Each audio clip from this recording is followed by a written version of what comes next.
नवरात्रि के तीसरे दिन चंद्र घंटा का ध्यान, मस्तक पर है अर्धचंद्र मंद मंद मुस्कान।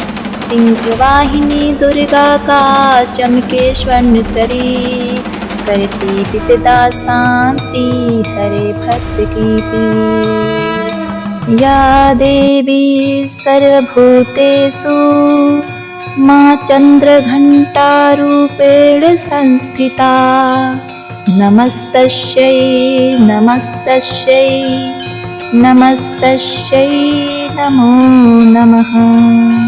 जय माता दी। ओम नमः शिवाय। प्रिय भक्तगणों, आज चैत्र माह शुक्ल पक्ष की तृतीया तिथि है और आज चैत्र नवरात्रि का तीसरा दिन माता चंद्रघंटा को समर्पित है।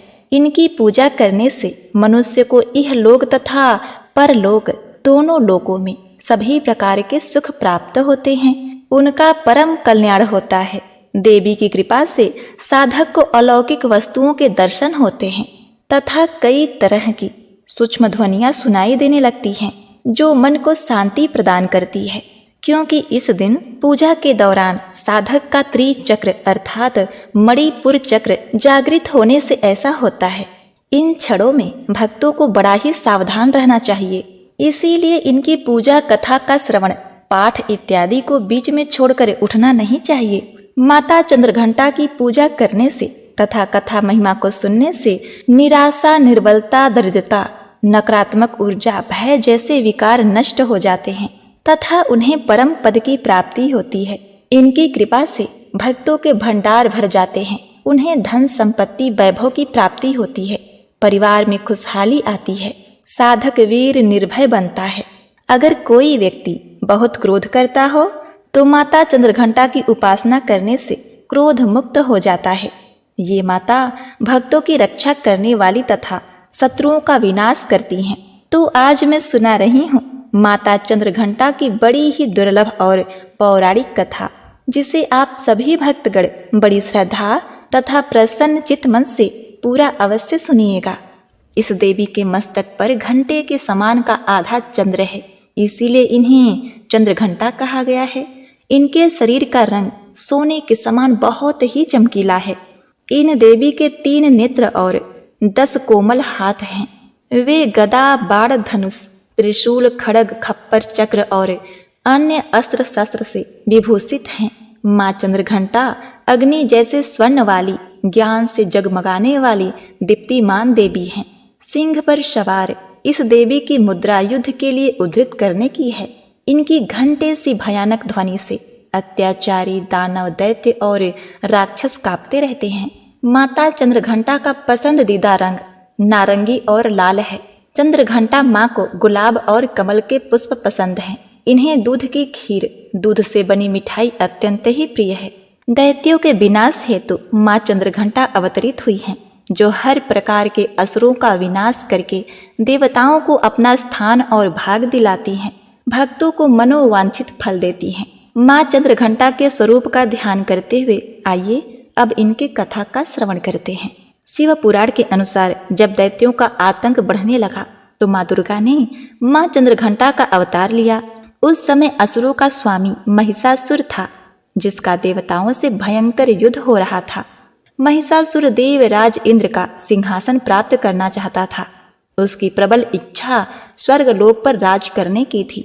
उसकी इस इच्छा को जानकर सभी देवता परेशान हो गए और इस समस्या से निकलने का उपाय जानने के लिए भगवान ब्रह्मा, विष्णु और महेश के सामने उपस्थित हुए।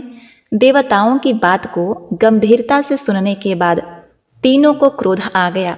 क्रोध के कारण तीनों देवताओं के मुख से जो ऊर्जा उत्पन्न हुई, उसे एक देवी अवतरित हुई और उन्हें भगवान शंकर ने अपना त्रिशूल और भगवान विष्णु ने चक्र प्रदान किया। इस प्रकार सभी अन्य देवी देवताओं ने भी माता के हाथों में अपने अस्त्र शस्त्र सौंप दिए। देवराज इंद्र ने देवी को 1 घंटा दिया। सूर्य ने अपना तेज और तलवार दी। सवारी के लिए सिंह प्रदान किया। इसके बाद माँ चंद्रघंटा महिषासुर के पास पहुंची। माँ का ये रूप देखकर महिषासुर को ये आभास हो गया कि उसका काल आ गया है।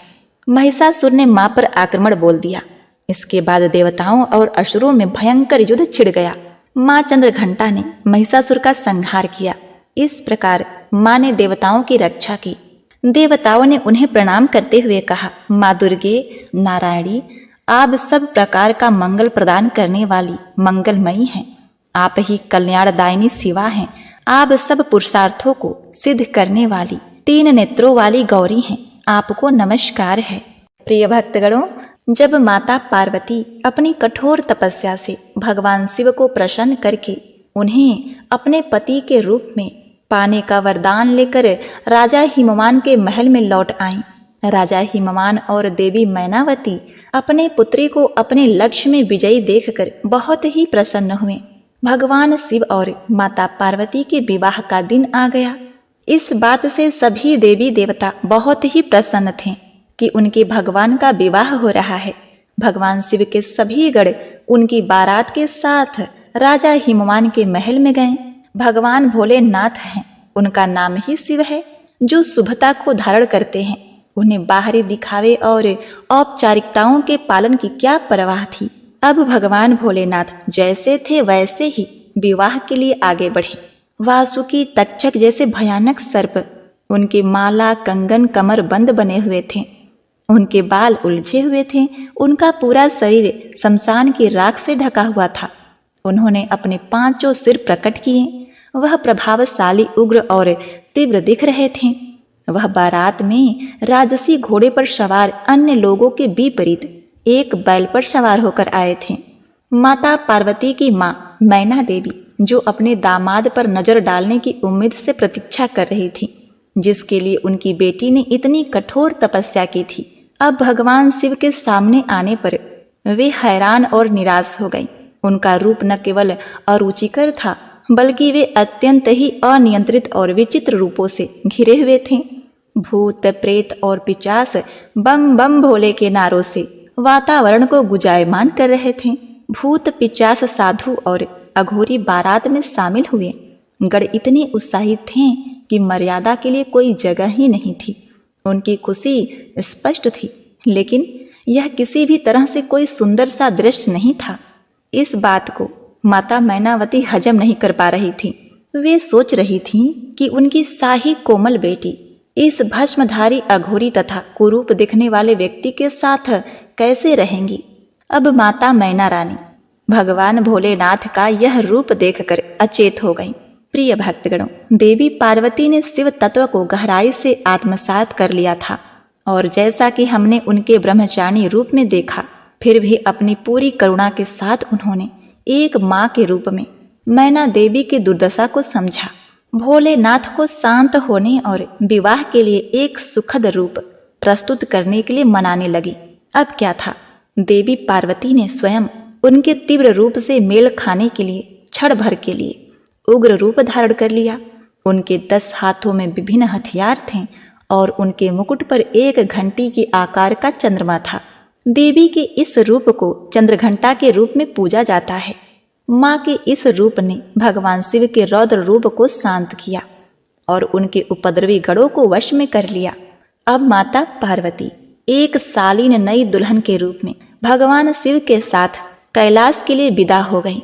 माता पार्वती को कैलाश लाने के बाद भगवान शिव जी अभी भी ध्यान में डूबे हुए थे और देवी पार्वती एक बार फिर हर दिन उनकी गुफा को साफ करती थी और उनकी सभी जरूरतों का प्रेम से ख्याल रखती थी।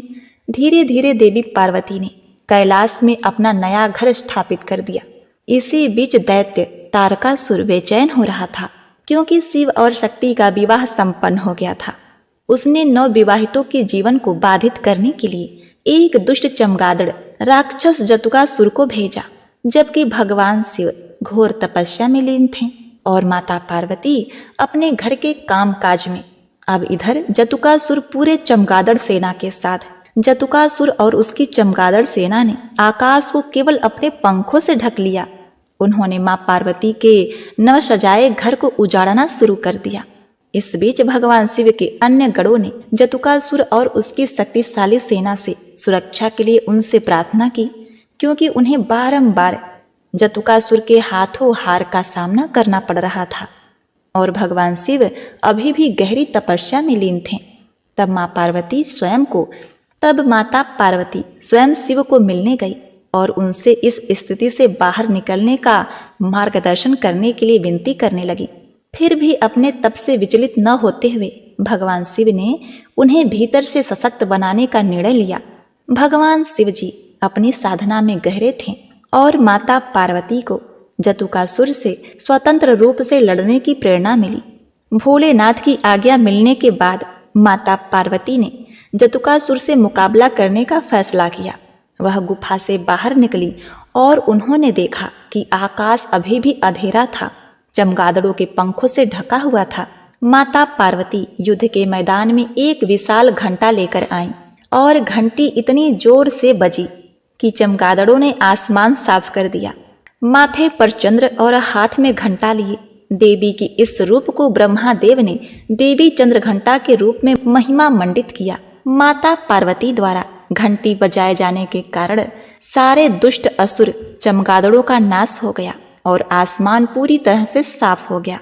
प्रिय भक्तगणों, जिस गृह की गृहिणी प्रातः और शयन काल में घर में घंटा बजाकर उसका ध्वनि उत्पन्न करती हैं, उस घर से सदा नकारात्मक ऊर्जा दूर रहती है। यही माता पार्वती ने किया। उन्होंने अब तक व्याप्त समस्त नकारात्मक ऊर्जाओं को दूर कर दिया और इसलिए माता के इस तृतीय रूप का नाम है माता चंद्रघंटा। माता चंद्रघंटा नारी की उपस्थिति का प्रतीक है, जिससे भवन भवन ना रहकर गृह बनता है। और माता के कैलाश आने के पूर्व भोलेनाथ एक तपस्वी का जीवन व्यतीत कर रहे थे। माता ने उन्हें वान गृहस्थ आश्रम की ओर अग्रसर किया, जिसके अनुरूप कैलाश और उनके जीवन को अखंडित किया और कैलाश को अखंड ज्योति से प्रकाशित किया। माता चंद्रघंटा का ध्यान करने से साधक का तृतीय चक्र अर्थात मणिपुर चक्र जागृत होता है। इससे हम हर उचित अनुचित कार्य को समझकर कर सकते हैं। व्यक्ति में अद्भुत अनुमान शक्ति उत्पन्न होती है। तो एक बार प्रेम से बोलिए अम्बे मात की जय। प्रिय भक्तगणों, इस कथा को पूर्ण करते हुए अब आइए श्रवण करते हैं यश धन वैभव देने वाली माता रानी की दूसरी कथा। इस कथा को आधा अधूरा छोड़ने की गलती ना करें, इसे पूरा श्रवण करें। एक साहूकार था, उसके परिवार में 5 पुत्र, उसकी बहुएं तथा एक पुत्री थी। पुत्री का विवाह हो चुका था, परंतु उसका गौना नहीं हुआ था। इस कारण वह भी अपने पिता के घर में ही रहा करती थी। एक दिन साहूकार की पत्नी दशा माता का डोरा ले रही थी। उसकी बहुओं ने भी डोरा लिया। बहुओं ने अपने सास से पूछा, क्या ननद के लिए भी डोरा लेना है? सास ने कहा, हाँ। इस पर बहुओं ने कहा कि उनकी तो विदाई होने वाली है, यदि व्रत से पहले ही विदा हो गई तब क्या होगा? सास ने उत्तर दिया, मैं व्रत का सारा सामान हाथ में रख दूंगी, वह अपने ससुराल में पूजा कर लेगी। ऐसा ही हुआ। उसके ससुराल से लेने उसका पति आ गया। माँ ने बेटी को विधि पूर्वक विदा किया और उसकी पालकी में पूजा का सब सामान रखवा दिया। लड़की जब अपने ससुराल पहुंची तो उसे घर के आंगन में गलीचा बिछाकर बिठाया गया। आसपास की महिलाएं नई बहू को देखने आने लगी। अब उनकी सुंदरता और गहने कपड़े की तारीफ करने लगी। किसी की निगाह उसके गले में बंधे डोरे पर पड़ गई। वह बोली, बहू की माँ बड़ी टोटके वाली है। सबकी निगाहें उसकी बात सुनकर उसके गले में पड़े डोरे पर पड़ी। सभी स्त्रियां डोरे के बारे में अपनी अपनी राय प्रकट करने लगी। शाम को सास, ननद, देवरानी, जेठानी, घर की सभी स्त्रियां भी उसी डोरे की चर्चा करने लगी। सब डोरे की निंदा कर रही थीं। सुबह से शाम तक डोरे के बारे में बात सुनते सुनते बहू का दिमाग खराब हो गया। उसने डोरे को गले से उतारकर जलती हुई आग में डाल दिया। डोरे के जलते ही सारे घर में आग लग गई। घर में रखा सब धन धान जल गया। सब आदमी अपने प्राण बचाकर घर से भागे। अब घर में केवल नई बहू और उसका पति रह गया था। बाकी सब भाग गए थे। घर का सारा सामान जल गया था। घर में अब न खाने को अन्न था और न ही पहनने के लिए वस्त्र बचे थे। इसलिए दोनों पति पत्नी गांव छोड़कर रोजगार खोजने चल दिए। चलते चलते वे उसी गांव में पहुंच गए जहां की वह लड़की थी। लड़की ने अपने पति से कहा, तुम यहाँ भाड़ झोंको और मैं भी कोई काम ढूंढती हूँ। पत्नी का कहना मानकर वह भाड़ झोंकने लगा और वह स्वयं एक कुएं पर जाकर बैठ गई। उस कुएं पर सारी गांव की स्त्रियां पानी भरने आया करती थीं। उस लड़की की भाभियां उस कुएं पर पानी भरने आईं, परंतु उन्होंने अपनी ननद को नहीं पहचाना। वे उससे बोली, तुम तो किसी भले घर की लड़की मालूम होती हो, कुछ काम करना चाहती हो तो बोलो। लड़की बोली, काम तो करूंगी, परंतु कोई नीच काम नहीं करूंगी। बड़ी भाभी बोली, हमारी ननद ससुराल चली गई है, तुम हमारे बच्चों की देखभाल करती रहना और हमारे घर से सिद्धा लेकर अपना भोजन बना लिया करना। लड़की इस काम के लिए राजी हो गई। लड़की की भाभियां अपने घर आईं और सास से बोली, कुएं पर एक अनाथ लड़की बैठी है, वह हमारे घर रहने और बच्चों की देखभाल करने को राजी है, आप कहो तो हम उसे रख लें। सास ने कहा, खुशी से रख लो, परंतु आपस में कलह मत करना। सब बहुएं राजी हो गईं। वे वापस कुएं पर आईं और उसे घर ले आईं। वह अपने भतीजे और भतीजी की देखभाल करने लगी और अपना जीवन निर्वाह करने लगी। एक दिन दशा माता का डोरा लेने का अवसर आया। सास के कहने पर सब बहुओं ने डोरा लिया। बहुओं ने सास से पूछा, क्या इस लड़की के भी डोरा लेना है? सास ने कहा, हाँ। बहुओं ने कहा, इसी प्रकार आपने ननद जी के लिए भी डोरा दे दिया था, परंतु पूजा से पहले ही उसकी विदाई हो गई। अब इस लड़की को डोरा दिलवाना चाहती हो? यदि यह पूजा से पहले चली गई तो क्या होगा? सास बोली, तुम्हारी ननद ने अपने घर जाकर पूजा की होगी। यह लड़की पूजा होने तक इसी घर में रहेगी तो अपने आप पूजा में शामिल हो जाएगी, और यदि कहीं चली गई तो वह वहां पर भी पूजा कर लेगी। सर्वसम्मति से लड़की ने दशा माता का डोरा ले लिया। 9 दिन तक दशा माता की कहानी तथा व्रत पूजन में शामिल होती रही। 10वें दिन लड़की की माता और उसकी भाभियों ने सर से स्नान किया और घर में चोंगा लगाया तथा पूजन की तैयारी करने लगी। लड़की बहुओं से बोली, यदि कोई पुराना कपड़ा मिल जाए तो मैं स्नान कर लूं। बहुओं ने अपनी सास से पूछकर अपनी ननद की साड़ी उस लड़की को दे दी। अपनी पुरानी साड़ी लेकर वह स्नान करने गई। उसने सर से स्नान करके साड़ी पहनी और घर आ गई। घर पर पूजा आरंभ हो गई। वह जैसे ही पूजा के पास आकर बैठी तो बहुओं ने कहा, यह तो हमारी ननद जैसी लग रही है। इस पर सास ने नाराज होकर कहा, तुम्हारे मन में जो आता है बोलती रहती हो। पूजा के समय भी चुपचाप नहीं बैठा जाता है।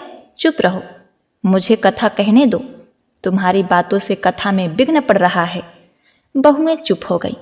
घर की सभी स्त्रियों ने पारण किया, लड़की ने भी पारण किया। इसके बाद स्त्रियां एक दूसरे का सर गूंथने लगी। एक ने लड़की का सर गूंथना शुरू किया। वह बोली, जैसी गूंथ तुम्हारे सिर में है वैसी ही गूंथ हमारी ननद के सिर में भी थी। सास नाराज होकर बोली, तुम मेरी बेटी की तुलना इससे क्यों कर रही हो? सास ने बहू को डांट दिया, परंतु उसकी बात मन में घर कर गई। उसने लड़की से कहा, आज रात मेरे पास सोना। रात को जब बहुएं सो गईं तो उसने लड़की से पूछा, तुम्हारे पीहर में कभी कोई था? उसने जवाब दिया, मेरे 5 भाई और भाभियां थीं, तुम जैसे माता पिता थे। पीहर में मैंने दशा माता का डोरा लिया था। उसके पूजन से पहले ही ससुराल के लिए विदा हो गई। ससुराल में पहुंचकर मेरे गले में पड़े डोरे को देखकर वहां की स्त्रियां हंसी उड़ाने लगी। तब मैंने उस डोरे को आग में डाल दिया। उस डोरे के साथ सारा घर जलकर भस्म हो गया। सब लोग भाग गए। हम दोनों भागकर इस गांव में आ गए। उसकी मां ने पूछा, तुम्हारा पति कहाँ है? लड़की ने कहा, वह भड़भूजे के यहाँ भाड़ झोंकता है। दशा माता के प्रकोप से हमारी ये हालत हो गई है। अब वह समझ गई कि यह लड़की कोई और नहीं उसकी बेटी है। तब उसने अपने 5 बेटों को बुलाकर कहा, यह तुम्हारी छोटी बहन है। अब सवेरा होते ही माता के कहने पर 5 भाई भड़भूजे के यहाँ से अपने बहनोई को लेकर आए। उन्होंने उसको स्नान कराया, उत्तम वस्त्र पहनने को दिया। कपड़े पहनकर वह सुंदर साहूकार दिखने लगा। वह कुछ दिन ससुराल में रहकर अपने घर को चल दिया। घर पहुंचकर उसने देखा कि सब लोग पहले की तरह सुखपूर्वक रह रहे हैं। इसके बाद वह अपने ससुराल गया और अपनी पत्नी को विदा कराकर घर ले आया। वह अपनी दशा पर विचार करती हुई जा रही थी। मार्ग में एक नदी पड़ी। उस नदी में स्नान करके अप्सराएं दशा माता का डोरा ले रही थी। उनके पास एक डोरा बच गया था। वह अप्सराएं बोली, यदि इस डोली में कोई उच्च वर्ग की स्त्री हो तो उसे यह डोरा दे दो। उन्होंने डोली के पास जाकर पता किया और वह डोरा उस लड़की को दे दिया। जब लड़की अपने ससुराल पहुंची तो सास थाल सजाए, ननद कलश लिए और देवरानी जेठानी अन्य मांगलिक वस्तुएं ली उसका स्वागत करने के लिए खड़ी थी। नेग दस्तूर हो जाने के बाद लड़की को आसन पर बिठाया गया। आसन पर बैठने के बाद लड़की ने कहा, आप लोग ने पहली बार दशा माता के लिए अपशब्द कहे थे, जिसका यह फल हुआ था कि घर के सब लोग बिछड़ गए तथा घर का धन धान्य जलकर स्वाहा हो गया। बड़ी मुसीबतें उठाने के बाद अब अच्छे दिन आए हैं। अब आज से कोई भी मेरे दशा माता की डोरा की निंदा करने की भूल न करें। जब मेरा व्रत हो जाए तब सब श्रद्धा पूर्वक पूजा करे। सबने खुशी खुशी उसकी बात मान ली। 9 दिन तक व्रत चलता रहा। 10वें दिन विधि पूर्वक डोरे की पूजा की गई। 7 सुहागिनों को न्योता दिया गया। उनका श्रृंगार करके आंचल भरा गया। इस प्रकार दशा माता का पूजन समाप्त हुआ। जिस प्रकार दशा माता ने उस लड़की के दिन फेरे, वैसे ही सब पर दया करें। जय हो दशा माता। प्रिय भक्तगणों, दुर्गा सप्तशती की यह दुर्लभ भेंट मैं इस पवित्र दिन में आपके समक्ष प्रस्तुत करके अपने आप को भाग्यशाली अनुभव कर रही हूँ और आपकी सुख समृद्धि की कामना भी करती हूँ। श्री दुर्गा सप्तशती की आनंदमयी कथा इस प्रथम अध्याय से आरंभ होती है, जिसमें सांसारिक दुखों से चिंतित राजा सुरथ और समाधि नाम का वैश्य मेधा ऋषि के शरण में आते हैं और उनके मुख से माँ भगवती दुर्गा माँ की जन्म अवतारों की कथा और सांसारिक लीलाओं को सुनकर दोनों प्राणियों का कल्याण हुआ और वे मोह माया से छूट गए। उन्हें माँ देवी की असीम कृपा प्राप्त हुई, जिसे सुनने मात्र से ही व्यक्ति की सभी प्रकार की मनोकामनाएं पूरी होती हैं। महर्षि मार्कंडे बोले, सूर्य के पुत्र सावर्णिक की उत्पत्ति की कथा विस्तार पूर्वक कहता हूँ, सो सुनो। सावर्णिक महामाया की कृपा से जिस प्रकार मनवंतर के स्वामी हुए, उनका ही हाल सुनो। पहले स्वारोचित नामक राज्य था। वह प्रजा को अपने पुत्र के समान मानते थे, तो भी कोलावंशी राजा उनके शत्रु बन गए। दुष्टों को दंड देने वाले राजा सुरथ की उनके साथ लड़ाई हुई। कोला विध्वंसियों की संख्या में कम होने पर भी राजा सुरथ युद्ध में उनसे हार गए। तब वह अपने नगर में आ गए। केवल अपने देश का राज्य ही उनके पास रह गया और वह उसी देश के राजा होकर राज्य करने लगे। किंतु उनके शत्रुओं ने उन पर वहां आक्रमण कर दिया। राजा को बलहीन देखकर उनके दुष्ट मंत्रियों ने राजा की सेना और खजाना अपने अधिकार में कर लिया। राजा सुरथ अपने राज अधिकार को हार कर शिकार खेलने के बहाने घोड़े पर सवार होकर वहां से एक भयंकर वन की ओर चले गए। उस वन में उन्होंने महर्षि मेधा का आश्रम देखा। वहां मेधा महर्षि अपने शिष्यों तथा मुनियों से सुशोभित बैठे हुए थे और वहां कितने ही हिंसक जीव परम शांति भाव से रहते थे। राजा सुरथ ने महर्षि मेधा को प्रणाम किया और महर्षि ने भी उनका उचित सत्कार किया। राजा सुरथ महर्षि के आश्रम में कुछ समय तक ठहरे। अपने नगर की ममता के आकर्षण से राजा अपने मन में सोचने लगे, पूर्व काल में पूर्वजों ने जिस नगर का पालन किया था, वह आज मेरे हाथ से निकल गया। मेरे दुष्ट एवं दुरात्मा मंत्री मेरे नगर की अब धर्म से रक्षा कर रहे होंगे या नहीं। मेरा प्रधान हाथी, जो कि सदा मद की वर्षा करने वाला और सूरवीर था, मेरे वैरियों के वश में होकर न जाने क्या दुख भोग रहा होगा। मेरी आज्ञाकारी नौकर, जो मेरी कृपा से धन और भोजन पाने से सदैव खुश रहते थे और वे मेरे पीछे पीछे चलते थे, वह अब निश्चय ही दुष्ट राजाओं का अनुसरण करते होंगे तथा मेरे दुष्ट एवं दुरात्मा मंत्रियों द्वारा व्यर्थ ही धन को व्यय करने से संचित किया हुआ मेरा खजाना एक दिन अवश्य ही खाली हो जाएगा। इस प्रकार बहुत सी बातें सोचता हुआ राजा निरंतर दुखी रहने लगा। एक दिन राजा सुरथ ने महर्षि मेधा के आश्रम के निकट एक वैश्य को देखा। राजा ने उससे पूछा, भाई तुम कौन हो? यहाँ तुम्हारे आने का क्या कारण है? और तुम मुझे शोकग्रस्त अनमने से दिखाई देते हो, इसका क्या कारण है? राजा के यह नम्र वचन सुनकर वैश्य ने महाराज सुरथ को प्रणाम करके कहा। वैश्य बोला, राजन, मेरा नाम समाधि है। मैं धनियों के कुल में उत्पन्न एक वैश्य हूँ। मेरे दुष्ट स्त्री पुत्र आदिकों ने लोभ से मेरा सब धन छीन लिया है और मुझे घर से निकाल दिया। मैं इस तरह दुखी होकर इस वन में चला आया हूँ और यहाँ रह रहा हूँ। मैं इस बात को भी नहीं जानता कि अब घर में इस समय सब कुशल से हैं या नहीं। यहाँ मैं अपने परिवार का आचरण संबंधी कोई समाचार भी नहीं पा सकता कि वह घर में इस समय सकुशल है या नहीं। मैं अपने पुत्रों के संबंध में यह भी नहीं जानता कि वह सदाचारी हैं या दुराचारी में फंसे हुए हैं। राजा बोले, जिस धन के लोभी स्त्री पुत्रों ने तुम्हें घर से निकाल दिया है, फिर भी तुम्हारा चित्त उनसे प्रेम क्यों करता है? वैश्य ने कहा, मेरे विषय में आपका ऐसा कहना ठीक है, किंतु मेरा मन इतना कठोर नहीं है। यद्यपि उन्होंने धन के लोभ में पड़कर पितृस्नेह को त्याग कर मुझे घर से निकाल दिया है, तो भी मेरे मन में उनके लिए कठोरता नहीं आती। हे महामते, मेरा मन फिर भी उनमें क्यों फंस रहा है? इस बात को जानता हुआ भी मैं नहीं जान रहा। मेरा चित्त उनके लिए दुखी है। मैं उनके लिए लंबी लंबी सांसें ले रहा हूँ। उन लोगों में प्रेम नाम को नहीं है, फिर भी ऐसे निस्नेहियों के लिए मेरा हृदय कठोर नहीं होता।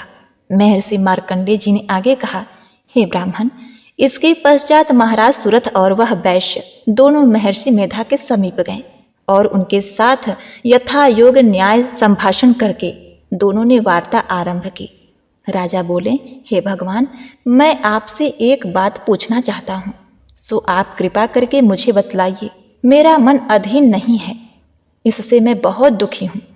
राज धन आदि की चिंता अभी तक मुझे बनी हुई है और मेरी यह ममता अज्ञानियों की तरह बढ़ती जा रही है। और यह समाधि नामक वैश्य भी अपने घर से अपमानित होकर आया है। इसके स्वजनों ने भी इसे त्याग दिया है। स्वजनों से त्यागा हुआ भी यह उनसे हार्दिक प्रेम करता है। इस तरह हम दोनों भी दुखी हैं। हे महाभागा, उन लोगों के अवगुणों को देखकर भी हम दोनों के मन में उनके लिए ममता जनित आकर्षण उत्पन्न हो रहा है।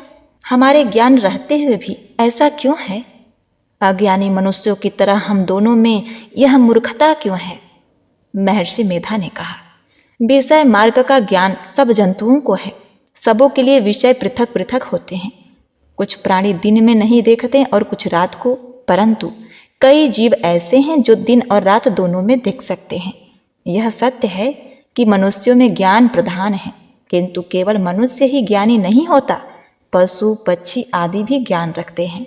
जैसे यह पशु पक्षी ज्ञानी है, वैसे ही मनुष्य का ज्ञान है, और जो ज्ञान मनुष्यों में वैसे ही पशुओं में भी है, तथा अन्य बातें भी दोनों में एक जैसी पाई जाती हैं। ज्ञान होने पर भी इन पक्षियों की ओर देखो कि अपने भूख से पीड़ित बच्चों की चोंच में कितने प्रेम से अन्न के दाने डालते हैं। हे राजन, ऐसा ही प्रेम मनुष्यों में अपनी संतान के प्रति भी पाया जाता है। लोभ के कारण अपने उपकार का बदला पाने के लिए मनुष्य पुत्रों की इच्छा करते हैं और इस प्रकार मोह के गड्ढे में गिरा करते हैं। भगवान श्री हरि की जो माया है, उसी से यह संसार मोहित हो रहा है। इसमें आश्चर्य की कोई बात नहीं, क्योंकि वह भगवान विष्णु की योग निद्रा है। यह माया ही तो है जिनके कारण संसार मोह में जकड़ा हुआ है। यही महामाया भगवती देवी ज्ञानियों के चित्त को बलपूर्वक खींचकर मोह में डालती हैं और उसी के द्वारा संपूर्ण जगत की उत्पत्ति होती है। यही भगवती देवी प्रसन्न होकर मनुष्य को मुक्ति प्रदान करती हैं। यही संसार के बंधन का कारण है तथा संपूर्ण ईश्वरों की भी स्वामिनी है। महाराज सुरथ ने पूछा, भगवान, यह देवी कौन सी है जिनको आप महामाया कहते हैं? हे ब्राह्मण, वह कैसे उत्पन्न हुई और उनका कार्य क्या है? उनके चरित्र कौन कौन से हैं? प्रभु, जैसा प्रभाव हो, जैसा स्वरूप हो, वह सब कृपा कर मुझसे कहिए, मैं आपसे सुनना चाहता हूँ। महर्षि मेधा बोले, राजन, वह देवी तो नित्य स्वरूपा हैं, उनके द्वारा यह संसार रचा गया है, तब भी उनकी उत्पत्ति अनेक प्रकार से होती है। वह सब आप मुझसे सुनो। वह देवताओं का कार्य सिद्ध करने के लिए प्रकट होती हैं। उस समय वह उत्पन्न हुई कहलाती हैं। संसार को जलमय करके जब भगवान विष्णु योग निद्रा का आश्रय लेकर शेष शैया पर सो रहे थे, तब मधुकैटभ नाम के 2 असुर उनके कानों के मैल से प्रकट हुए और वह श्री ब्रह्मा जी के मारने के लिए तैयार हो गए। ब्रह्मा जी ने जब उन दोनों को अपनी ओर आते देखा और यह भी देखा कि भगवान विष्णु योग निद्रा का आश्रय लेके सो रहे हैं, तो उस समय श्री भगवान को जगाने के लिए उनके नेत्र में निवास करने वाली योग निद्रा की स्तुति करने लगे। ब्रह्मा जी ने कहा, हे देवी, तुम ही स्वाहा, तुम ही स्वधा और तुम ही वसट कारक हो। स्वर भी तुम्हारा ही स्वरूप है। तुम ही जीवन देने वाली सुधा हो। नित्य अक्षर प्रणव में आकर उकार मकार इन तीनों में माताओं के रूप में तुम ही स्थित हो। इनके अतिरिक्त जो बिंदु पथ अर्ध मात्रा है, जिसका कि विशेष रूप से उच्चारण नहीं किया जाता, हे देवी, वह भी तुम ही हो। हे देवी, संध्या सावित्री तथा परम जननी तुम ही हो। तुम इस विश्व को धारण करने वाली हो। तुमने ही इस जगत की रचना की है और तुम ही इस जगत का पालन करने वाली हो। तुम ही कल्प के अंत में सबको भक्षण करने वाली हो। हे देवी, जगत के काल में स्थित रूपा हो, कल्प के अंत में संहार रूप धारण कर लेती हो। तुम ही महाविद्या, महामाया, महामेधा, महारात्रि और मोहरात्रि हो। श्री ईश्वरी और बोध स्वरूपा बुद्धि भी तुम ही हो। लज्जा, पुष्टि, तुष्टि, शांति और क्षमा भी तुम ही हो। तुम खड़ग धारणी, शूल धारणी, घोर रूपा तथा गदा, चक्र, शंख और धनुष को धारण करने वाली हो। बाण, भुसुंडी और परिघ, यह भी तुम्हारे ही अस्त्र हैं। तुम सौम्य और सौम्यंतर हो। यही नहीं, बल्कि जितने भी सौम्य तथा सुंदर वस्तुएं इस संसार में हैं, उन सबसे बढ़कर सुंदर तुम हो। पर और अपर सबसे पर रहने वाली सुंदर तुम ही हो। हे सर्वरूपणे देवी, जो भी स असत पदार्थ हैं और उनमें जो शक्ति है वह तुम ही हो। ऐसी अवस्था में भला तुम्हारी स्तुति कौन कर सकता है? इस संसार की सृष्टि, पालन और संहार करने वाले जो भगवान हैं, उनको भी जब तुमने निद्रा के वशीभूत कर दिया है, तो फिर तुम्हारी स्तुति कौन कर सकता है? मुझे भगवान विष्णु तथा भगवान शंकर को शरीर धारण करने वाले तुम ही हो। तुम्हारी स्तुति करने की शक्ति किसमें है? हे देवी, तुम तो अपने इस उदार प्रभावों के कारण ही प्रशंसनीय हो। मधु और कैटभ जो भयंकर असुर हैं, उन्हें मोह में डाल दो और श्री हरि भगवान विष्णु को भी जल्दी जगा दो और उनमें इनको मार डालने की बुद्धि भी उत्पन्न कर दो। महर्षि मेधा बोले, हे राजन, जब ब्रह्मा जी ने देवी से इस प्रकार स्तुति करके भगवान को जगाने तथा मधु और कैटभ को मारने के लिए कहा, तो वह भगवान श्री विष्णु के नेत्र, मुख, नासिका, बाहु, हृदय और वक्षस्थल से निकलकर ब्रह्मा जी के सामने खड़ी हो गई। उनका ऐसा करना था कि भगवान श्रीहरि तुरंत जाग उठे और दोनों असुरों को देखा, जो कि अत्यंत बलवान तथा पराक्रमी थे और मारे क्रोध के उनके नेत्र लाल हो रहे थे और जो ब्रह्मा जी का वध करने के लिए तैयार थे। तब क्रुद्ध हो उन दोनों दुरात्मा असुरों के साथ भगवान श्री हरि पूरे 5000 वर्ष तक लड़ते रहे। एक तो वह अत्यंत बलवान तथा पराक्रमी थे, दूसरे महामाया ने भी उन्हें मुंह में डाल रखा था। अतः वह श्री भगवान से कहने लगे, हम दोनों तुम्हारी वीरता से अत्यंत प्रसन्न हैं, तुम हमसे कोई वर मांगो। भगवान ने कहा, यदि तुम मुझ पर प्रसन्न हो तो अब तुम मेरे हाथों से मर जाओ। बस इतना सा ही वर मैं तुमसे मांगता हूँ। यहाँ दूसरे वर से क्या प्रयोजन है?